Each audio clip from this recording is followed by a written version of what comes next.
Hey guys, welcome back to Whole Wellness with Ann. Thank you for tuning in today. My name is Ann, and today we're talking about being religious or religious people. This is an idea, a content idea I've had for a very long time. It's a pet peeve of mine that I've had for a very long time, and I wanted to talk to you about it today. It's nothing new. The concept is not new, and it's not something new that I've thought about. It's an issue I've had for some time. It's a struggle of mine. It's a weakness of mine. It's an Achilles heel. Religious people. Religious people are what has turned me off to religion my entire life. This is the story of my life. Religious people and being religious. And what I mean by that is, okay, so I was raised Catholic, as you guys know, or you could say Christian, especially later in life when my mom left the Catholic Church. And as a family, we stopped going to church. Later in life, the word and the label Christian was flying through our house a lot more and used much more frequently in our house to describe ourselves. Some family members more than others. And yet we judged and ridiculed and mocked and condemned anyone and everyone around us. We felt very free and self-righteous in our condemning and mocking. We felt entitled to do that. We felt in a position of authority to do that. And we weren't kind, we were critical, which is something that to me turned me off from very young age. I was born, if you haven't watched any of my other content videos and you're not really familiar with who I am, I was born a super empath. I have been a peacemaker and a kind, gentle soul since the day I was born. It's who I was born to be. Contrary to the mental and verbal abuse that I suffered at the hands of the family members that I was exposed to or closest to, my parents and my two older brothers, who basically instilled in me that everything about me was wrong and unsatisfactory and that I just wasn't good enough. So from very young, I also was very rebellious and stood out like a sore thumb, I think, to my siblings as being a problem child because I was the scapegoated child, because I was born an empath, a softie, a kind-hearted person, the person that just had a heart for others. And so, throughout my childhood, I have a history of being a problem because I used to react. I was in survival mode most of my life. I was very reactionary and very volatile because of my mental state. I have been in a state of attack and defensiveness my entire life, out of protection for myself, like biological protection for myself, and out of fear. But anyway, getting back to the point, because as you know, I can get off on a tangent fairly quickly and fairly easily in my content videos. But growing up in school, the kids who drove I'm just giving you a couple examples of how we were critical and harsh and condemning and judgmental towards others. When I was growing up, the kids in school who drove rusty old beater cars and smoked cigarettes and who were raised on or grew up on a farm, these were referred to as losers. People who were in the Future Farmers of America and took auto mechanics class. These kids were labeled and referred to as losers.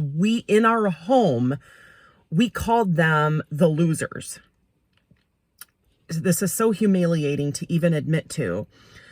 Meanwhile, the kids that had money and came from families that had parents that were known around town, or who were on the ski team, or who were the quarterbacks of the football team, or who were on the homecoming court, and had name brand labeled clothing and shoes, these people were called yuppies or stuck up or arrogant. And so the only way for someone to stay out of the line of fire from people like us was to not stand out, to not have a label about you, a particular characteristic or status or position or appearance about you or habit or anything about you that made you stood out. If you stood out, you got a label in my family. The only way you did not get a label is if you were pretty much a nobody that stood out. Otherwise, it didn't matter. Bad, good, or otherwise, everything in between. If you stood out, you got labeled and you got judged no matter what. And that's how it was. That is why from very young, I rejected religion. I never liked or felt comfortable or confident or believed in or supported this belief system. I felt we were a bunch of hypocrites. I felt we were mean. I felt what other people were feeling about being different, about being wrong, about not being able to win no matter who you were or what you did. The only way you could win is to just try to stay out of the line of fire by blending in and being ambiguous and nothing special.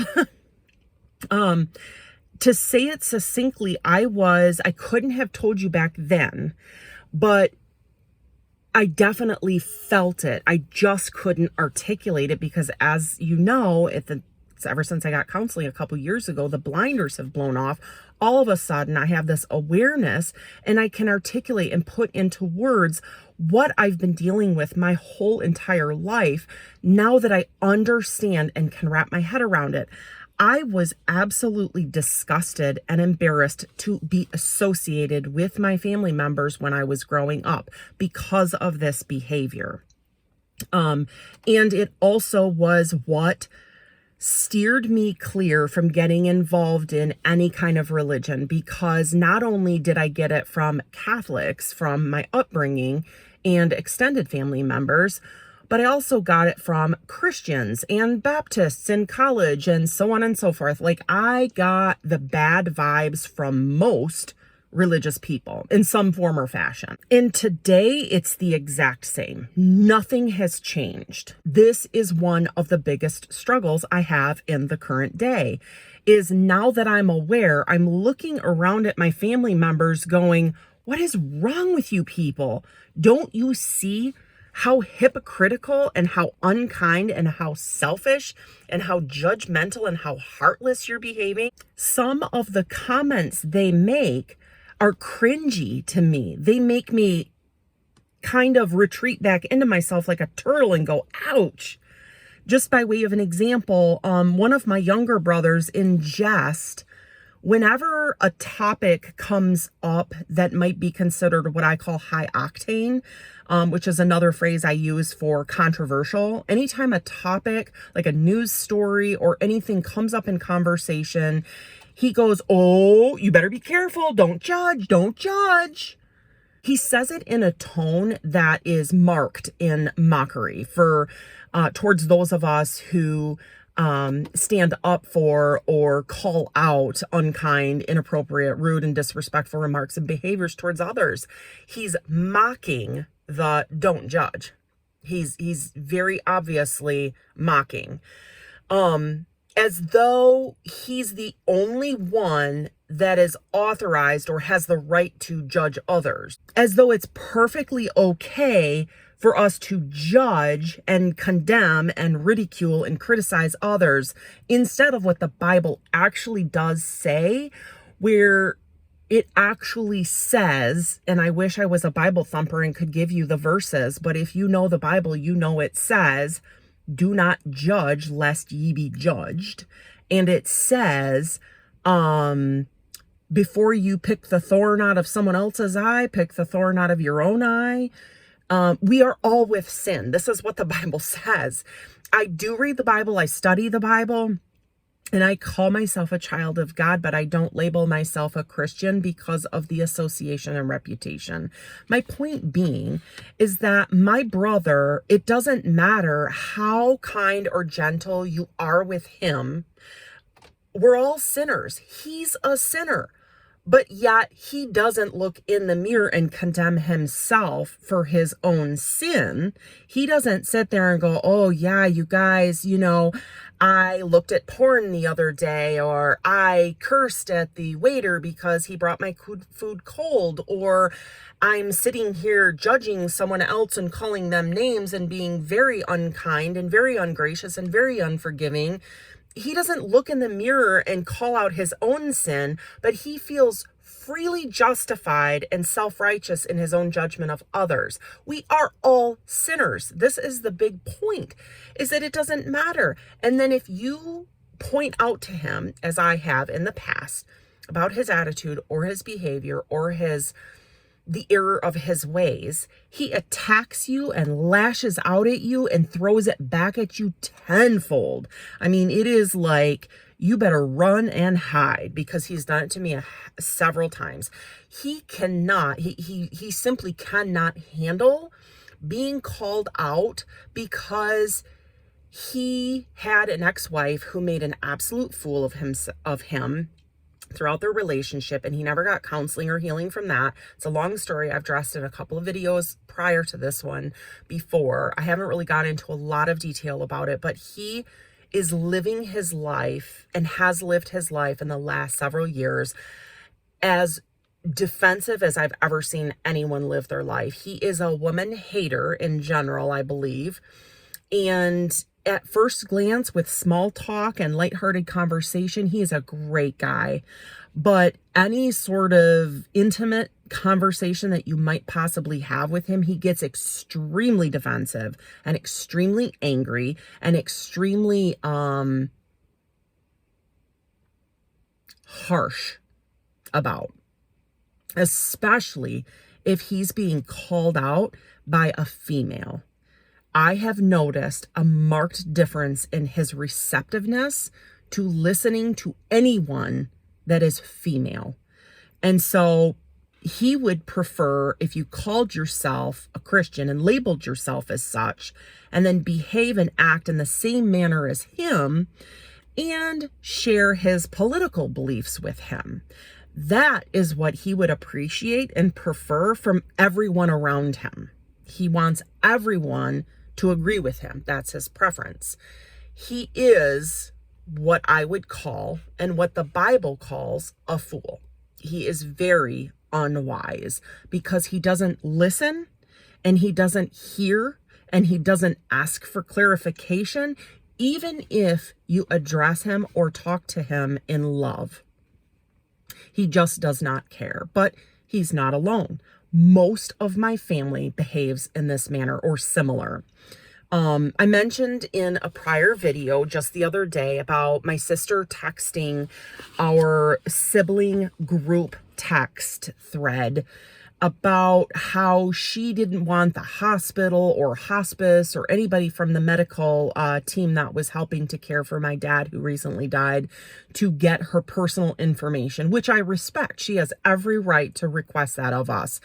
And I responded to her, okay, no problem. In my mind, anybody who gives someone's information out to anyone else without knowing for sure that that person is okay with it being released, that's really disrespectful. So I'm of the opinion she has every right to ask that of us, to not share her personal information, like her cell phone number, even though they already had her cell phone number, because she's an emergency contact. She's the number one contact for my dad when he was in the hospital.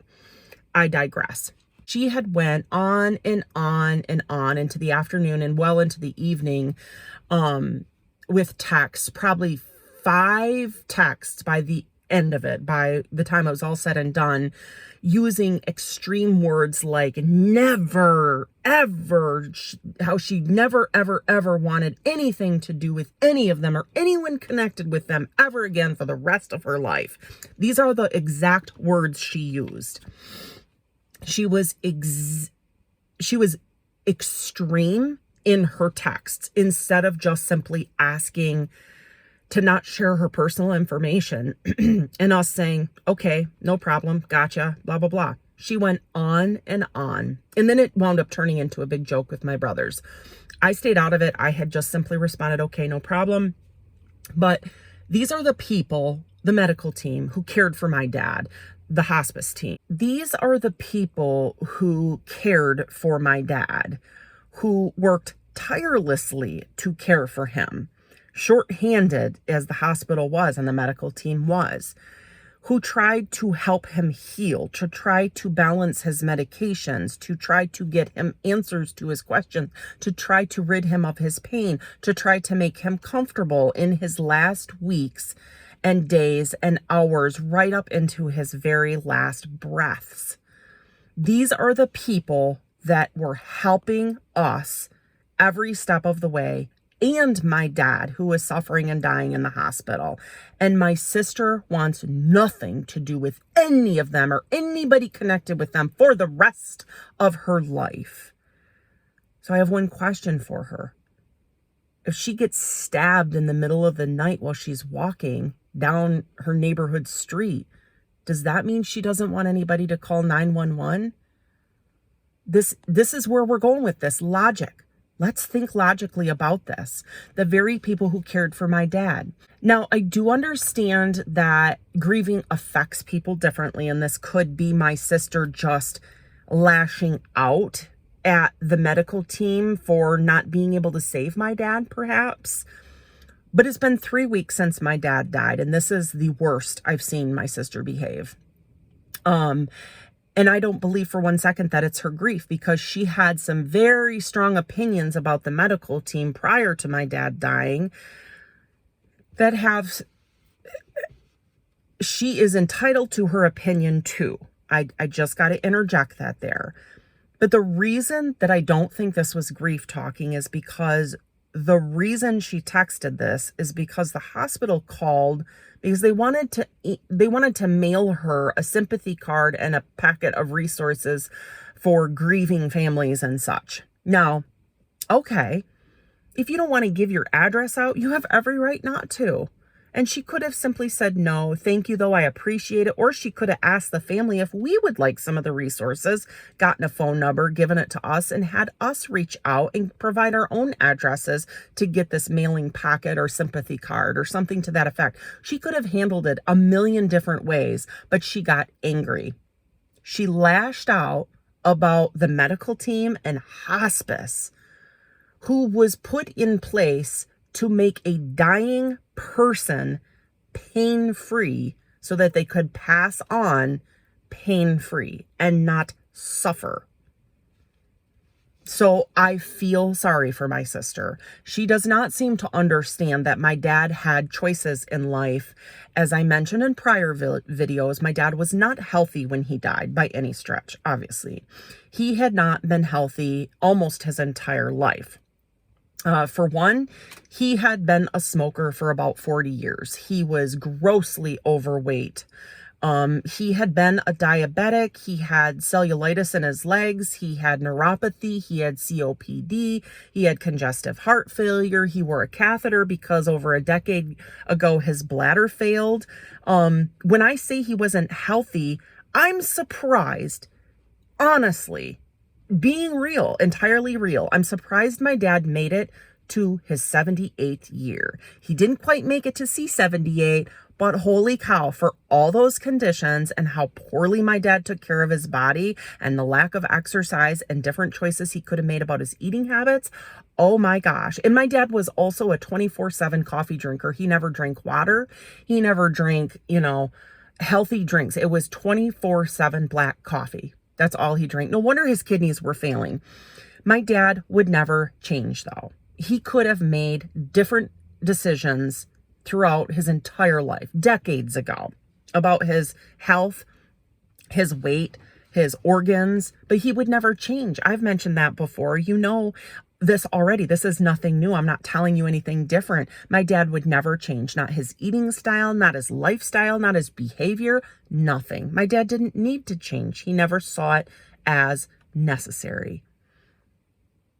He was perfectly content with who he was and how he was living his life. And that was his right. That was his choice. But we can't be angry at him for his choices Just like we can't be angry at the medical team or hospice team because they didn't save a very, very sick man who made very poor decisions about his health throughout his life. Not just once, not just twice, sorry about that, and not just 10 times. Time after time after time after time over his entire lifetime, my dad made poor choices about his health, his lifestyle, and I'm not just talking about physical health. I'm talking about mental and emotional health too. The medical team and the hospice, we have to believe, we don't have a choice. We have to believe that they did the best they could. Obviously, they must have done something right if he made it to his 78th year in the condition that he was in with all the ailments he had. With everything I just listed and then some, probably stuff I don't even know about, I'm surprised he didn't die at the age of 50. Quite truthful. And I believe that the medical team did what they could. And hospice, they only had him, as I mentioned in a prior video, for about 10 minutes before he died. They didn't even really officially step in and administer any medication because the minute my dad was disconnected from the machine, they did their introductions. They started the process of the paperwork to take over from the hospital, and my dad was dead. Within not even 15 minutes, like 10 minutes, he was dead. So the hospice team didn't even get a chance to make my dad comfortable. They were going to, but how dare my sister curse them or begrudge them or lash out at them in a text with the siblings when they didn't even do anything, and anything they would have done would have been to care for him and to prevent his suffering. You see where I'm going with this? My dad didn't get murdered. Nobody murdered him. His kidneys, his heart, and his lungs were all failing simultaneously over the last many years. There was nothing left to be done. Every single medication and treatment that they could possibly have given him would have harmed one of the other already failing organs. This is what frustrates me. I got to fight the frustration though, because I look at my sister and I'm like, don't you get it? Don't you see? Don't lash out at them. They did what they could with what they had. And he knew that all this had been happening over the last year, that it was getting more and more severe, and he still didn't make little changes. Well, they could be construed as big changes, but he didn't even change his primary care doctor, who in my opinion did neglect him the last several years, but my dad could have switched his primary care doctor or sought a second opinion at any moment in time, but he refused to. I even asked my dad and encouraged him, as did my sister, about switching his primary care doctor, and my dad refused. He absolutely refused. So how can we be upset about that? He made his choices. We have to accept that. Yet my sister loathes, or at least acts as though she loathes, the medical team, the hospice team, and anyone connected with them. Why? But here's my job as a child of God. My job is to love her anyway.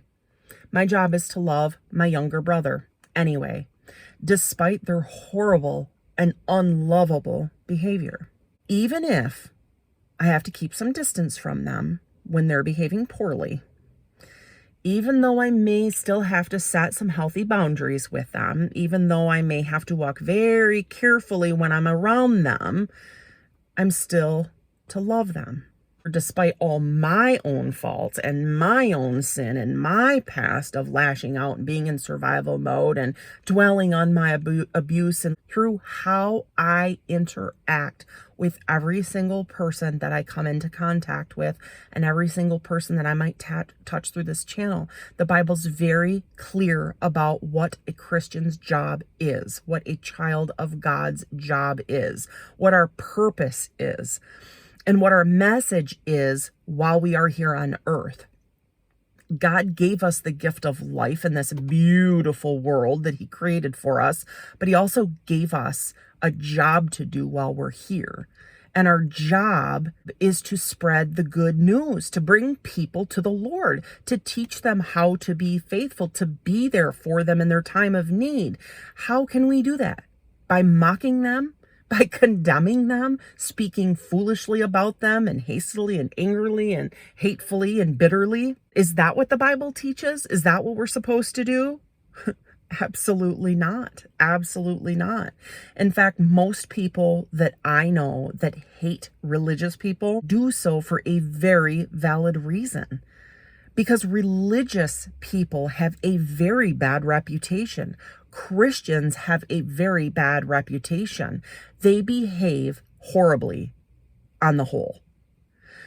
They treat others horribly on the whole. And in my experience, most of them seem to be so harsh and so unkind and so judgmental and so condemning. Is that ironic? I just uploaded a video not that long ago about irony and good luck, and I just talked about it a minute ago. I don't believe in it. I don't believe for a second that anything is just ironic or luck. I believe truly that there is a reason and a purpose behind everything and a grand plan behind everything. Even I hesitate to call myself a Christian. I don't like that label because of the reputation that most Christians have because of their behavior. Most Christians are not bringing people to God and sharing the good news about who God is. That's the problem. That is a huge problem.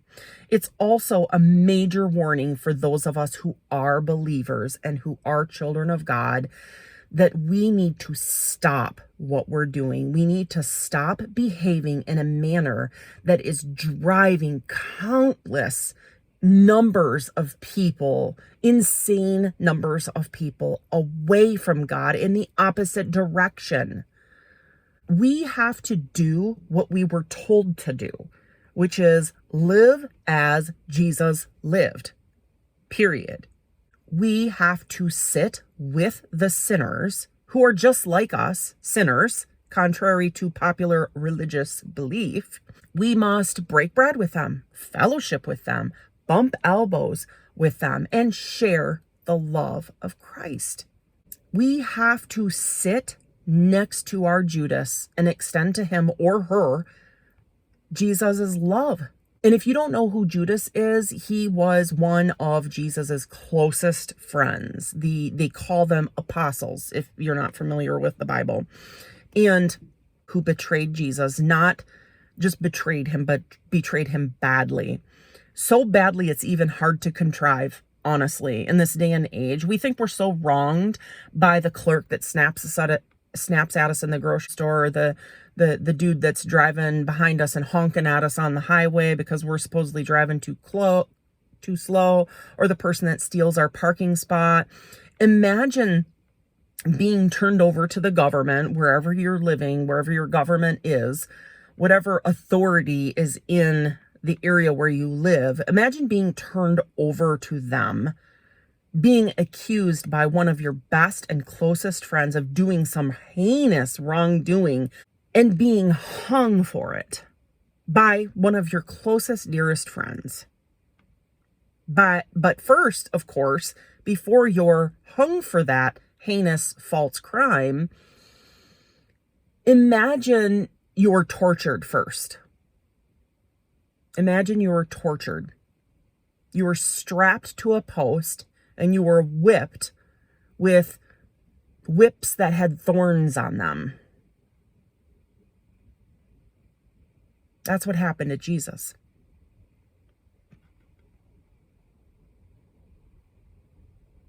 And Jesus knew that one of his 12 friends would betray him. He told his group of friends that one of them would betray him. And every single one of them denied it vehemently, said, "How could we possibly betray you? We would never do that." But Judas, sure enough, he betrayed Jesus and turned him over. Yep, that's what Judas did. And yet, Jesus forgave him. And yet, Jesus loved him. He didn't lash out angrily at Judas. He didn't curse at him. He didn't seek vengeance. Jesus forgave Judas and loved him anyway.